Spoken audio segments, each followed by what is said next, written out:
Queridos irmãos e amigos, nossos votos iniciais de muita paz. A todos que nos assistem neste momento sagrado, onde quer que estejam, possam receber os eflúvios curativos do amor, da saúde, da concórdia e da paz, dessa paz interior que todos estamos tão necessitados. Vamos então juntos agradecer, Deus nosso Pai, que sois poder, bondade e misericórdia. Graças te damos, Senhor, pelo que temos, pelo que somos, pelas conquistas que nós realizamos ao longo do tempo. Pela experiência presente. Muito obrigado, Senhor. Abençoai a todos aqueles que passarem por este canal do YouTube, do Facebook, para todos que possam ouvir uma palavra, porque a palavra é como a semente. Nós jogamos-la no coração fértil para que possa produzir lindos frutos de amor e de misericórdia. Graças a Deus. Muito obrigada, sejam mais uma vez muito, muito bem-vindos.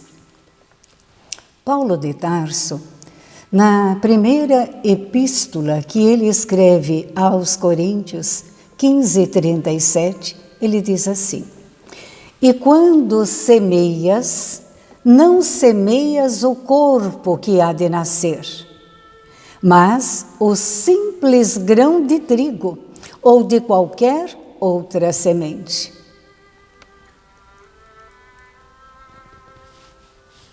Mais tarde, analisando então o Evangelho, analisando e trabalhando este irmão Paulo de Tarso, Emmanuel, mentor de Francisco Cândido Xavier, no livro Pão Nosso, capítulo 7, ele discorre sobre a semente. Ele discorre lindamente. Pegamos apenas um trecho para a nossa meditação. Ele diz assim: nos serviços da natureza, a semente reveste-se aos nossos olhos no sagrado papel da sacerdotisa do Criador e da vida. Ela é uma gloriosa herdeira do poder divino, coopera na evolução do mundo e transmite silenciosa a sublime lição, tocada de valores infinitos à criatura humana. E não é verdadeiro? Não é assim que sucede? A semente grandiosa e bela trabalha desde sempre para o Criador, no silêncio da terra, lá onde ela foi ou levada pelos pássaros ou plantada pelo homem. Lá ela se encontra. E aí vamos a Jesus. Encontramos a passagem em Mateus, versículo 32, capítulo 31, também em Marcos, capítulo 30, versículo 32, e Lucas, capítulo 18, versículo 19. E Jesus, contador de histórias como era, contador das parábolas tão simples e generosas, que nós hoje, passado 2000 anos e um pouco mais, custamos a entendê-las e colocá-las em nossa vida.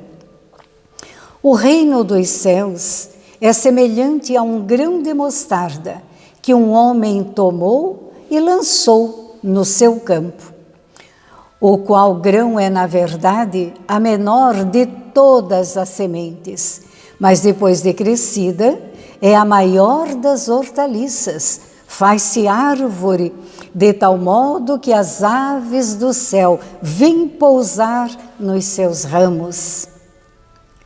Que mensagem maravilhosa que Jesus nos diz, né? Na Palestina, no meio mais agreste, ela atinge uma proporção muito grande de sua extensão, de sua altura, praticamente 3 metros, mas ela é belíssima, maravilhosa.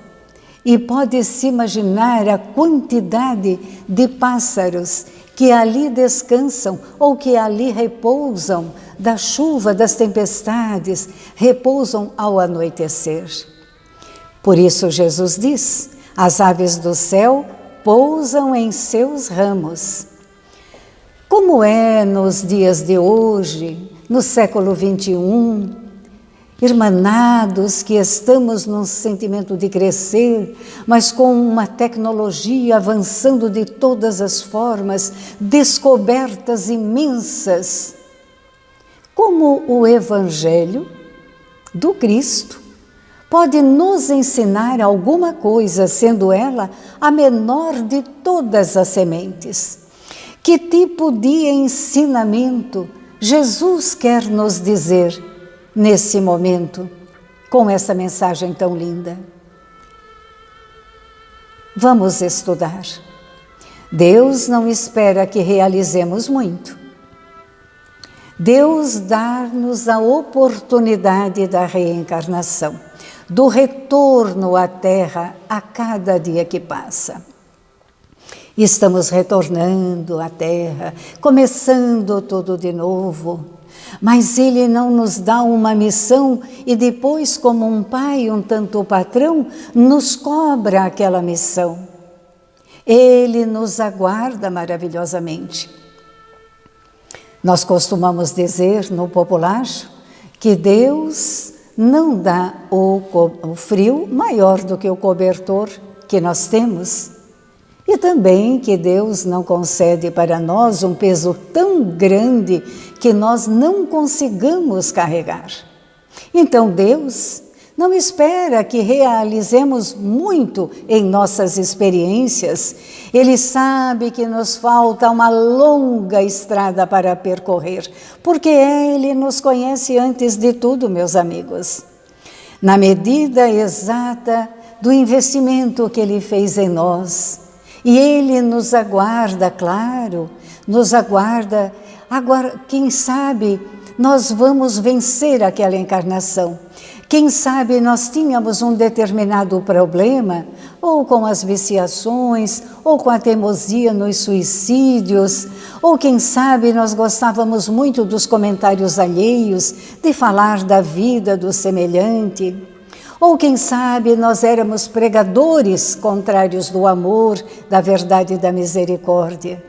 Então Deus nos conhece, sabe quem nós somos, sabe de onde viemos, sabe tudo sobre nós. Então Deus nos dá grandes oportunidades, porque as sementes já estão colocadas. Por aquele tempo, Jesus pronunciou essas palavras, maravilhosas palavras. Está em Mateus 11, 22.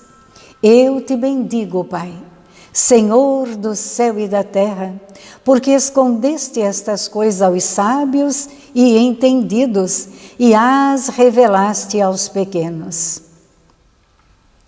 Se nós procurarmos no Evangelho do Cristo e estudarmos minuciosamente a quem Jesus recorreu. Jesus recorreu aos sacerdotes, aos doutores da lei, aos poderosos da época? Não. Jesus recorreu aos simples, aos pescadores, as mulheres e os homens equivocados da vida, de várias e por várias maneiras. Jesus escolheu os pobres, os estropiados, os famintos, famintos do amor, os famintos do alimento físico. Jesus escolheu os mais pobres que haviam, para falar das verdades. Por isso ele diz: eu te bendigo, Pai, Senhor do céu e da terra, porque escondeste estas coisas dos entendidos, dos doutores, dos sacerdotes, dos grandes, e as enviastes e as revelastes aos pequeninos. Como entender a parábola, a história do grão de mostarda, sendo ela minúscula, a mais pequenina de todas. Nesse esforço redentor, queridos irmãos, é indispensável que não se percam as possibilidades pequeninas, um gesto, uma palavra, um olhar. Como é que nós vamos plantar esta sementinha? Como é que nós vamos trabalhar com ela? Uma frase. Nós estamos passando momentos tão difíceis, esses momentos atuais. Aliás, esse ano de 2020, quem sabe veio para fechar um ciclo de mais dor e adentrarmos novos caminhos pelo amor, pelo bem viver, pela fraternidade, pela saúde. Mas precisamos também compreender que Deus sabe de tudo. Deus controla tudo, porque é o Criador do universo. Então, para tudo tem uma solução, para os desencarnes coletivos, para as dores, para as famílias que coletivamente estão enlutadas, chorando as suas perdas. Deus é com todos, tenhamos a certeza disso. Mas como é que nós podemos aprender sobre o grão de mostarda? Com os pequeninos gestos. Quais são os pequeninos gestos? Sabe, meus amigos, esses pequeninos gestos, eles acontecem lá na casa da gente. É lá em casa que acontece. Um oi, um muito obrigada, um servir alguém com alguma coisa, né? Perguntar, você gostaria disso, gostaria daquilo? Enfim, fazermos essas trocas, cuidar do outro com zelo, com carinho, respeitar o outro, mas entre amigos como podemos, uma frase, uma palavra, um vídeo muito bom de elevação moral, de elevação espiritual, algo que eleve o ser humano e que você pare tudo o que está fazendo, porque você viu que ali é algo muito belo e muito bom e que aquilo vai te auxiliar naquele dia e naquele momento. Não vamos enviar essas coisas que falam de dor, de tragédia, de morte, de lamúrias, de tristezas. Não vamos envenenar os nossos corações com os joios da vida. Vamos aproveitar a semente da paz, que nós é que vamos trabalhar, né? E para que esta preciosa semente trazida por Jesus na sua parábola germine, ela precisa do quê? De uma terra fértil, de uma terra bem trabalhada, bem cultivada. Ela precisa que nós venhamos a olhá-la todos os dias e que nós tenhamos aí então um coração mais ameno, um coração disposto a amar, um coração que seja caridoso, tolerante, paciente, benevolente. São atitudes que nós estamos milenarmente buscando ter.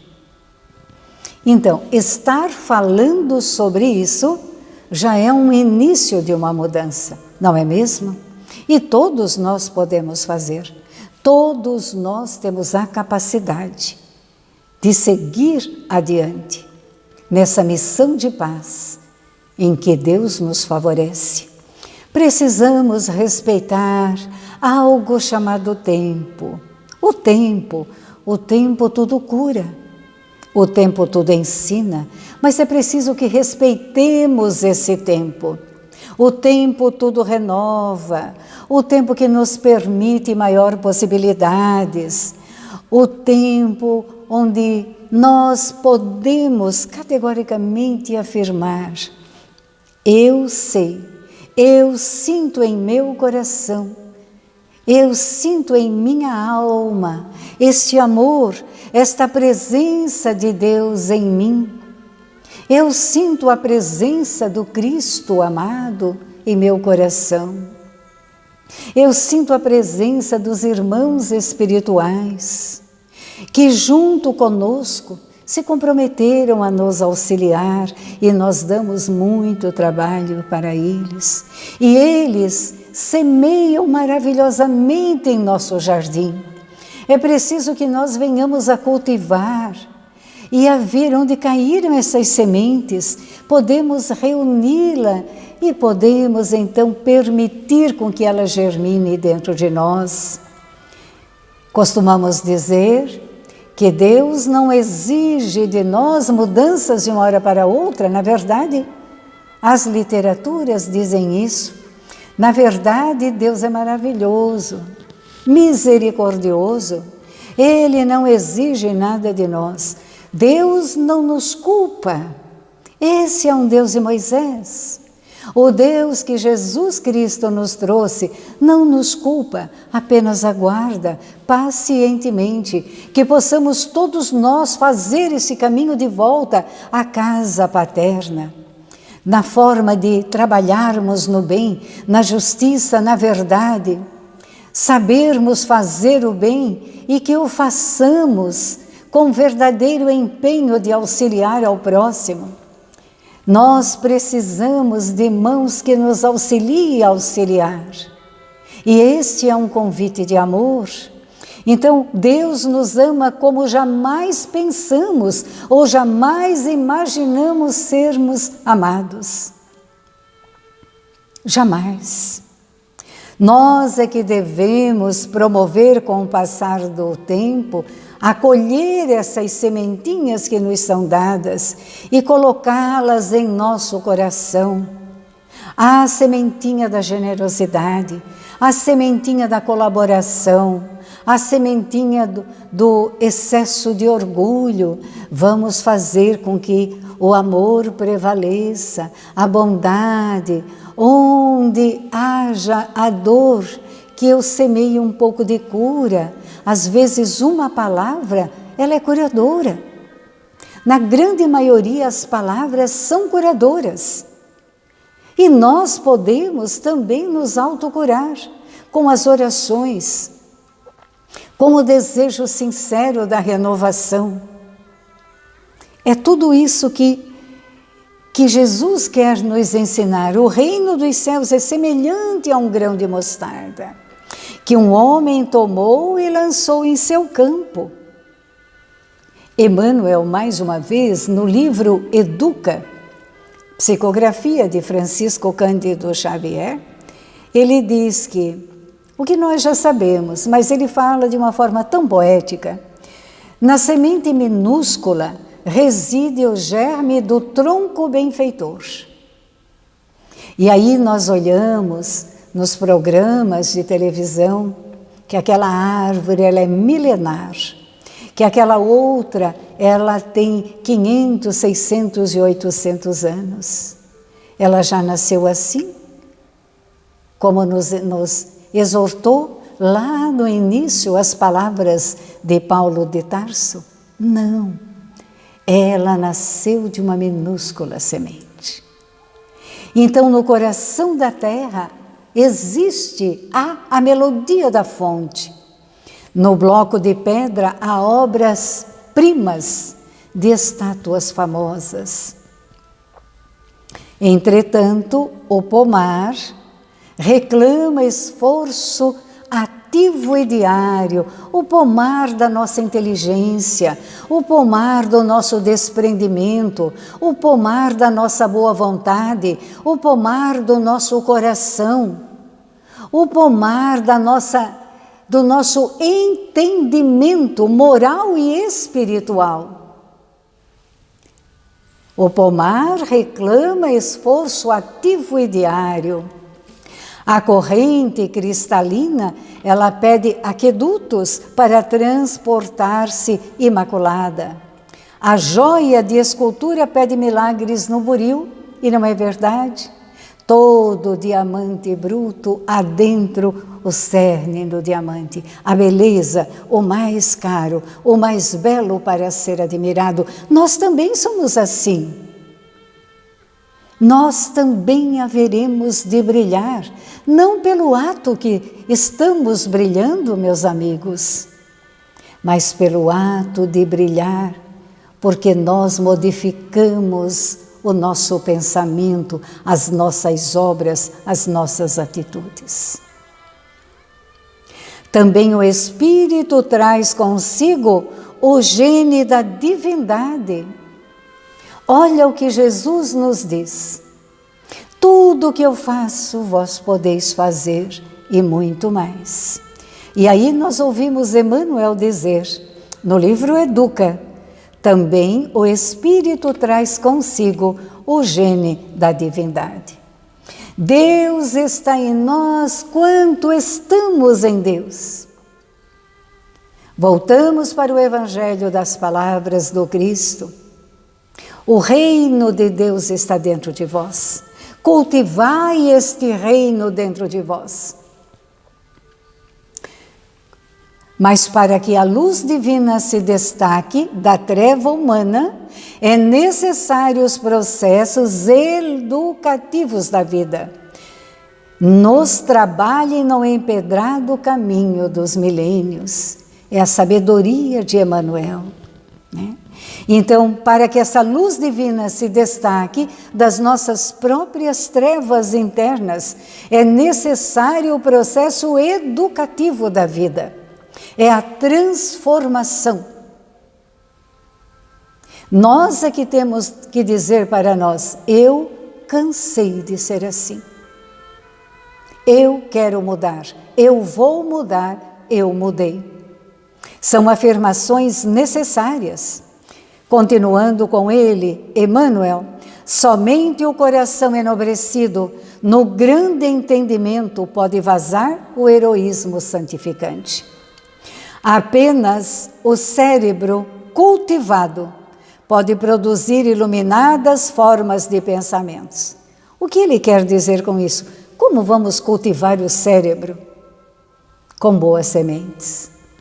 Com sementes que possam frutificar, com sementes que possam alimentar os outros, alimentar a si próprio, com sementes que possam espargir o seu perfume das flores, das hortaliças, da vida, da compaixão, da misericórdia e do amor.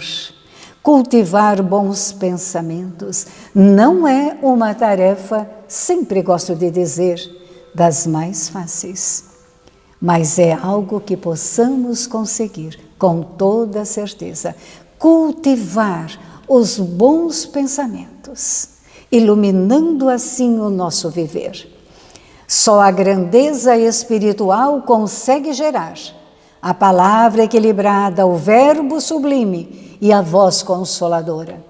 Não é verdade?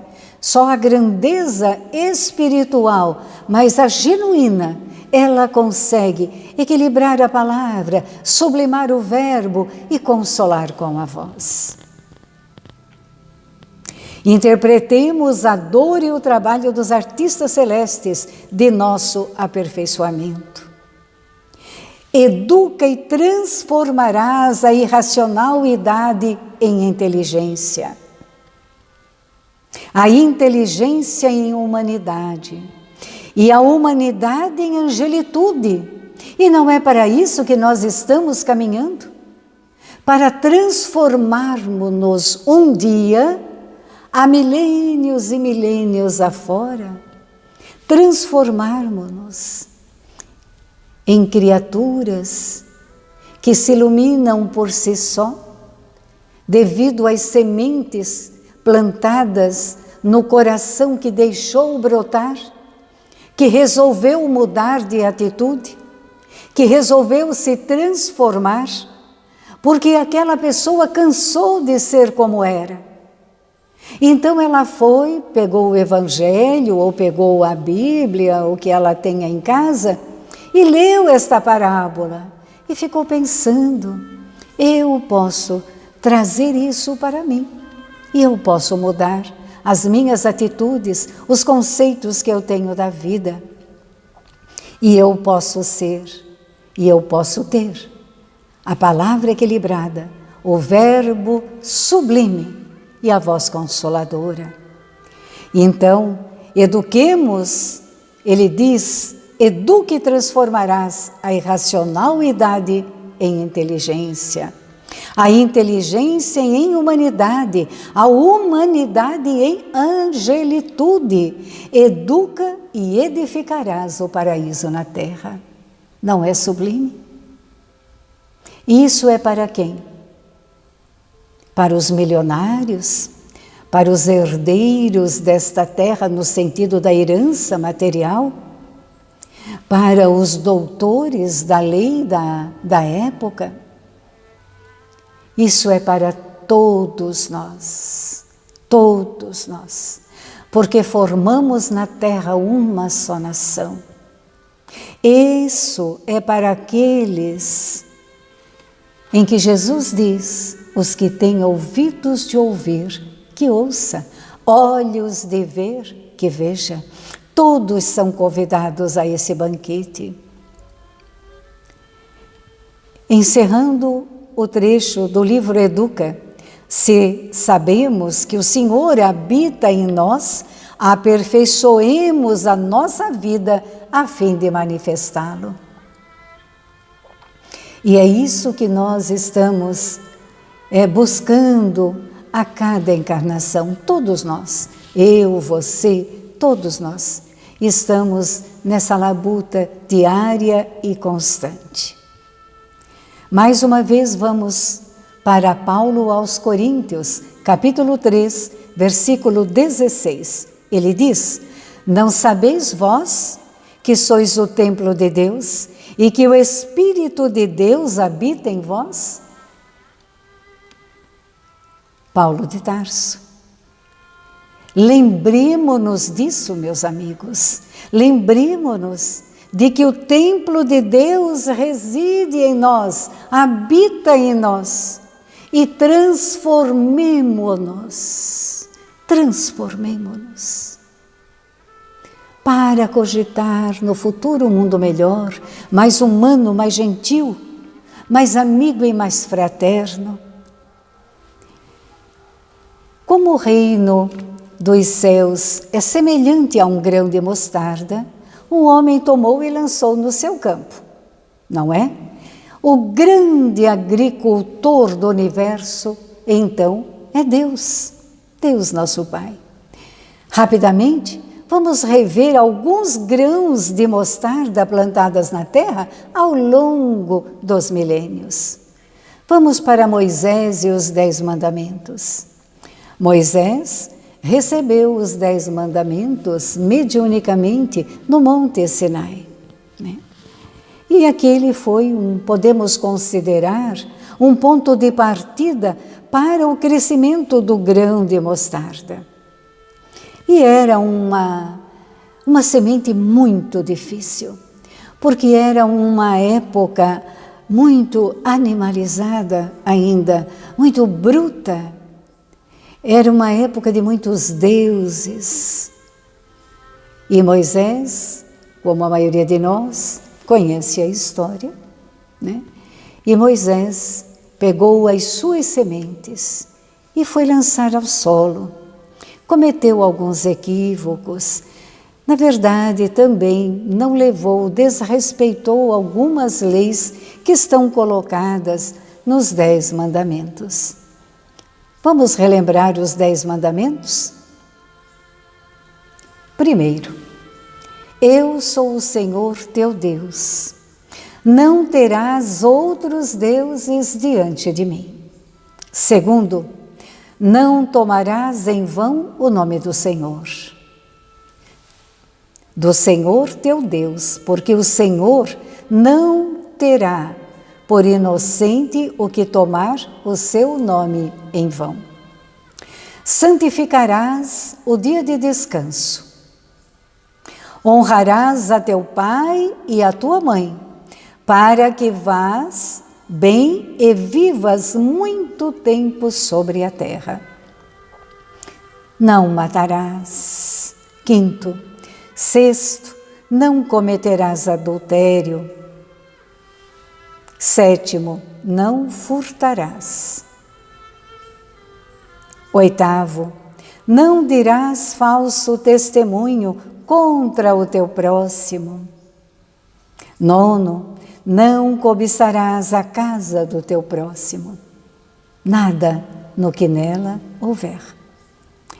Décimo, não cobiçarás a mulher do teu próximo, nem o seu gado, nem coisa alguma que lhe pertença. Em tempos idos, quando estávamos em outra religião, muito ensinamos isso nas aulas para as nossas crianças em formação da primeira comunhão. Sabemos que o Espiritismo não tem esta formação. Chamamos nesse caso de evangelização infanto e juvenil. Agora vamos para a semente planetária, Jesus e o cristianismo. Jesus é o personificado da segunda revelação divina.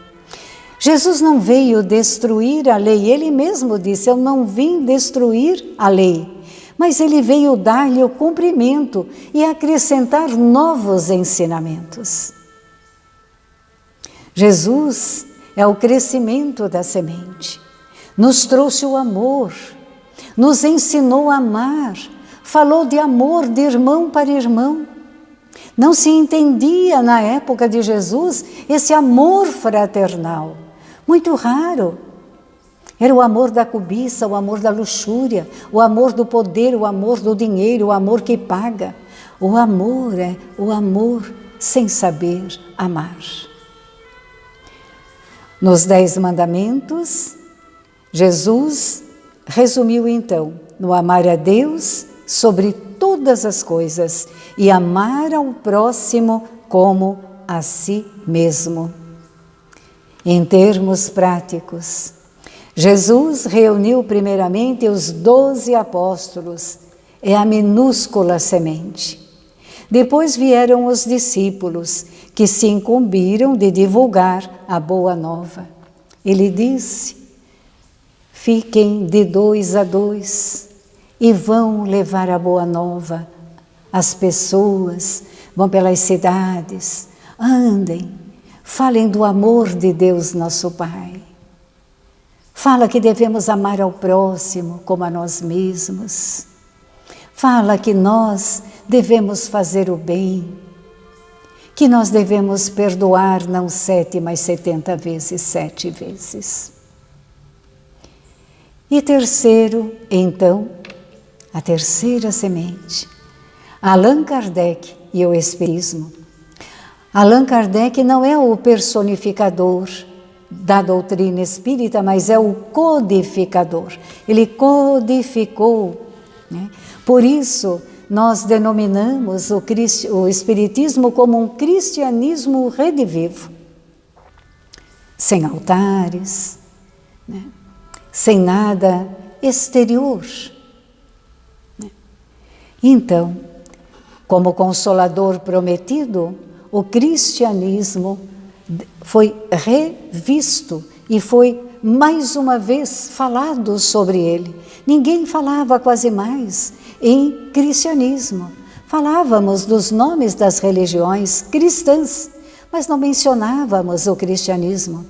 Somos seguidores de Cristo, somos cristãos, como Consolador prometido. Jesus nos prometeu, não é mesmo? E ele cumpriu a sua palavra com a revelação da doutrina espírita, trouxe para nós através de Allan Kardec, isso foi maravilhoso. A semente do Evangelho, ela penetra em outros mundos. Por quê? Pelo princípio da reencarnação, pelo princípio da pluralidade dos mundos habitados, porque mostra que a morte não existe. A morte não existe, apenas a morte do corpo, não a morte do espírito imortal. Graças a Deus que compreendemos isso e que ao longo do tempo vamos entendendo o porquê Nós deveríamos sermos pessoas melhores, para ser melhor conosco mesmos, para sermos mais felizes com a vida, para não ter tantas doenças, para quando deixarmos o nosso corpo aqui na terra, nós possamos aurir caminhos de lindas sementes que nos acompanharão até o lugar que irá nos receber, para um breve repouso e novas tarefas a cumprir. Essa é a missão de todo aquele que deseja servir junto com Jesus, meus amigos. Então, a parábola da mostarda, ela é a parábola do crescimento espiritual, do desenvolvimento espiritual. E esperamos que ela faça-nos crescer em espírito e verdade, para que possamos conquistar verdadeiramente o reino dos céus. O reino de Deus está dentro de nós. Vamos conquistar o reino dos céus. É-nos permitido? Sim, é-nos permitido. Deus deu para cada um de nós esta permissão. E o tempo de validade depende de cada um de nós. Deus nos deu livre-arbítrio, meus amigos, e esse livre-arbítrio é o que nos faz estar aqui, ali ou acolá, dentro dos merecimentos e dos padrões a que nós mesmos nos permitimos e a que nós mesmos desejamos estar. Por isso que o reino dos céus é semelhante a um grão de mostarda. Vejam que a mostardeira na Palestina, ela é uma árvore maravilhosa, linda árvore. E ela recebe quantas pessoas ali embaixo. Pesquisamos várias, em vários locais, uma mais bela que a outra, onde as crianças brincam felizes, onde os viajantes descansam e onde as aves do céu pousam. Não é poesia com realidade, porque esta é a verdade. Então, o conhecimento do reino dos céus, que ele cresce em nós, ele deve crescer em nós, como cresce a mostardeira. Muitas vezes, em torno de nós, voluteiam pessoas desejosas do aprendizado, desejosas de terem apoio moral, apoio espiritual. O que é esse volutear, né? Estar em volta, rodopiar, né? Que não seja na presença, mas em espírito. E é uma mensagem que você manda, e é uma palavra, e é uma música bonita de elevação que você recebe. E é maravilhoso, é o céu quando alguém diz, se você precisar, eu estou aqui, tá? Tem presente mais belo do que esse. Essas são as sementes simples do homem que está aprendendo a ser. Porque o homem do ter, nós já aprendemos, já passamos essa fase, já aprendemos que tudo podemos, mas que não devemos ser possuídos por isso. Mas a conquista do ser, ela é longa, demorada, e ela requer de nós, diariamente, constante olhar. Cuidar do pensamento, cuidar do que nós pensamos, cuidar do que nós falamos, cuidar do que nós vamos obrar, vamos construir, vamos fazer com aquelas ações que nós tivermos. Isso é muito importante. Então, da mesma forma que os pássaros descansam na mostardeira, porque confiam nela, porque ela é forte e firme para resguardar-lhes a noite ou a tempestade passar, assim são aqueles que desejam servir junto a Jesus. Sempre haverá pessoas que estão ali tão desejosas de receber, agora não podemos abraçar, né? Que saudades que faz um abraço. Mas nós podemos expressar isso com as nossas palavras, com os nossos sentimentos, não é mesmo? Façamos isso. Fica como uma técnica de terapia para a nossa construção. Nosso desejo é apenas que essas sementes também caiam no solo fértil do seu coração. E que você possa fazer com elas a melhor plantação que você puder. Ninguém obriga a nada. Deus não nos obriga a nada. Mas se conseguiu captar a semente, plante-a, que ela desenvolverá em maravilhas no seu espírito imortal. Temos um texto pequeno, maravilhoso. É do livro Alforria, Libertação do Cativeiro da Alma, de Robson Pinheiro. O espírito denomina-se Pai João de Aruanda. Peguei uns trechos apenas. Ele diz assim: se não vivemos as pequenas coisas e não as rechearmos de amor, carinho e contentamento, em vão buscaremos os grandes feitos e os picos de satisfação que hipnotizam as massas. Caso não vivamos cada uma das situações do cotidiano como se fossem as mais importantes para nós, não aprenderemos a nos livrar de maneira elegante, palavras dele, daquelas situações que taxamos de aflitivas. Precisamos entender, meu filho, falando ao médium, que absolutamente nada ocorre em nossas vidas sem que Deus, nosso Senhor, saiba ou administre a situação com vistas, só um instante, com vistas no eterno bem. Tendo por base essa constatação, aproveitemos o orvalho, o pólen, a gota da chuva, a lágrima ou o aroma que quase passa despercebido dos nossos sentidos. Isso é para mim, é para você. Olha que recado maravilhoso e poético nos dá Pai João de Aruanda. Apreciemos o detalhe, o charme e a elegância de cada passo, porque Deus está lá também.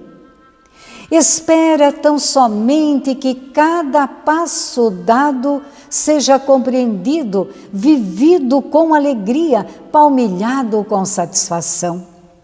Se não encontramos sementes de felicidade nas coisas mínimas e pequenas, de modo algum saberemos valorizar o somatório dessa felicidade quando se configurar de forma da vitória final. É necessário saborear a caminhada, mesmo que ela não seja aquilo que desejávamos. E muitas vezes pensamos que não é. Pensamos que não é aquilo que nós queríamos, mas é o caminho onde Deus nos colocou. É essencial perceber que cada detalhe e dar o valor exato, colocando vida e intensidade nas questões mínimas. Deixar-se envolver pelos detalhes nos fará mais capazes de usufruir o total, a completude daquilo que almejamos. Esses conceitos nos fazem meditar também sobre a espiritualidade nossa de cada dia. Não é, meu filho? Ele pergunta. Dissociamos as questões materiais das espirituais e estabelecemos que ambas não podem conviver pacificamente na mesma dimensão do existir. Essa dicotomia, essa oposição entre as duas, aparente, sustentada por uma visão equivocada, faz-nos sofrer e reproduz certos sentimentos de insatisfação. Ele diz: um dia haveremos de entender, meu filho, que cada detalhe de nossa existência está preenchido de tal intensidade espiritual e de tamanha espiritualidade que não conseguiríamos mensurar. Tudo é espiritualidade no mundo. Nosso aprendizado em busca da felicidade inclui a descoberta da espiritualidade nas pequenas coisas que realizamos. A semente da mostarda. Quando meus filhos acordarem para esta realidade intrínseca à própria vida, quem sabe não estarão aptos a vivenciar mais amplamente aquilo que denominam felicidade? Os detalhes de cada situação, de cada ocorrência, de cada gesto, são o universo em si, prisioneiro nos segundos que vivemos. Eu agradeci a Deus quando, em busca de algo nesse sentido, encontrei esta passagem de Pai João de Aruanda. Queridos amigos, porque irmãos já o somos, desejamos que essas palavras possam, nesse momento, o momento que for o seu momento, ser uma sementinha jogada no âmago do seu ser. E você, com certeza, terá condições de fazer com que ela germine, dê bons frutos, lindas flores, perfume o jardim da sua existência. E Deus estará sempre contigo. E assim, convidamos a todos, mais uma vez, para agradecer a Deus. Muito obrigada, Senhor, por esses momentos maravilhosos. Gratidão eterna, Senhor. Todos, onde quer que estejam, recebam os eflúvios curadores deste momento sagrado. Em nome do Cristo e da Santíssima Mãe, muito obrigado. Que assim seja, graças a Deus.